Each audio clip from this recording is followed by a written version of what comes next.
Hello everyone, I hope you guys are doing well. আমি আশা, আপনাদের আশা গোল্ডেন গ্লোতে স্বাগত জানাই। তাহলে চলুন শুরু করি আজকের রেসিপি।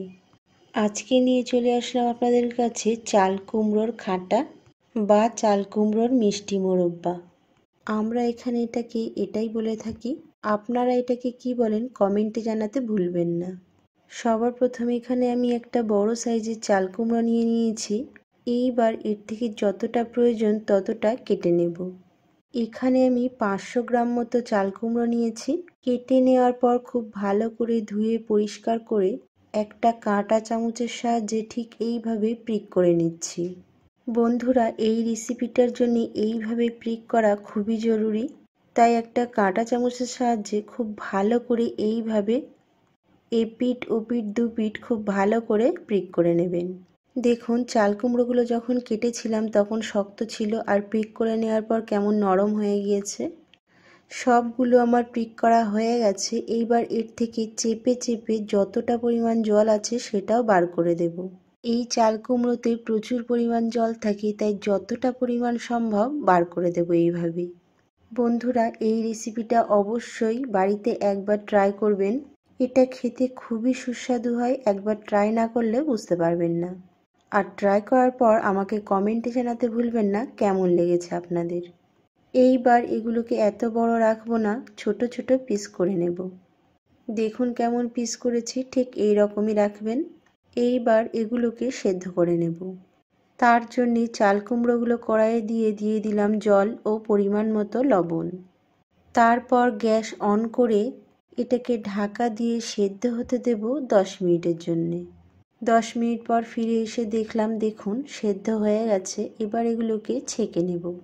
বন্ধুরা, চাল কুমড়োগুলোকে খুব বেশি সেদ্ধ করতে যাবেন না, মোটামুটি 70% সেদ্ধ হলেই হবে। এগুলোকে সাবধানের সঙ্গে তুলে নেব, তা না হলে ভেঙে যেতে পারে। বন্ধুরা, রেসিপিটা খুবই সহজ, শুধু প্রতিটা স্টেপ ফলো করবেন, তাহলেই দেখবেন একদম ইজি হয়ে যাবে। এইবার এর থেকে চেপে চেপে এইভাবে যতটা সম্ভব জল বার করে দেব। বন্ধুরা, খুব বেশি চাপতে যাবেন না, তা না হলে কিন্তু এগুলো ভর্তা হয়ে যাবে। তাই হালকা হাতে চাল কুমড়োগুলোকে চেপে নিয়ে যতটা সম্ভব জল বার করে দেওয়ার চেষ্টা করবেন।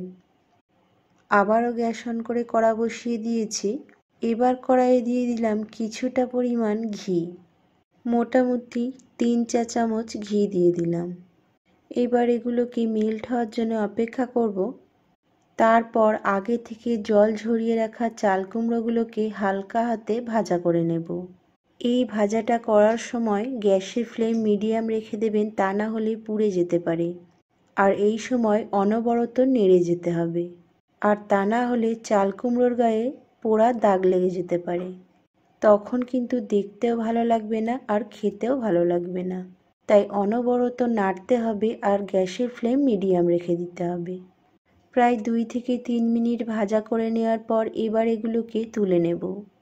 বন্ধুরা, রেসিপিটা যদি ভালো লেগে থাকে লাইক, কমেন্ট ও শেয়ার করতে ভুলবেন না। আর আমার চ্যানেলটাকে সাবস্ক্রাইব করে আমার পাশে থাকতেও ভুলবেন না। আর যারা ফেসবুক থেকে দেখছেন তাদের কাছেও অনুরোধ রইল আমাকে ফলো করে নেওয়ার।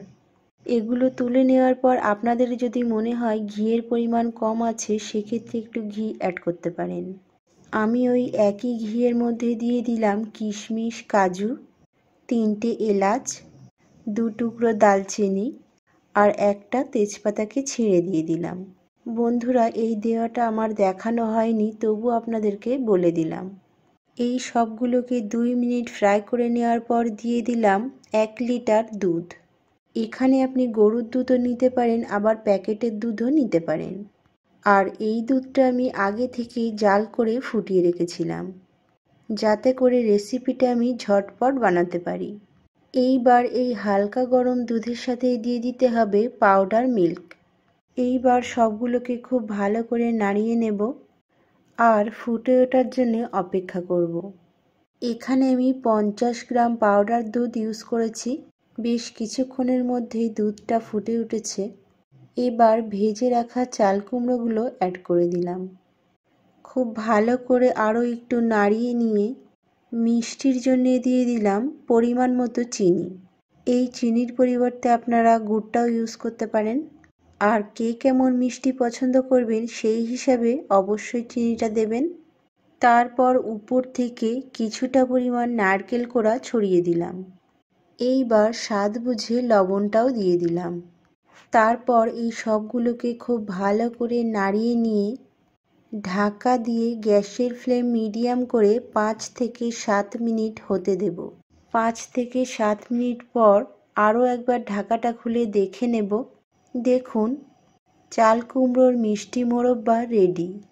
এইবার গ্যাসের ফ্লেম অফ করে ঠান্ডা করে এটাকে সার্ভ করে নেব। তাহলে আবারও দেখা হচ্ছে নেক্সট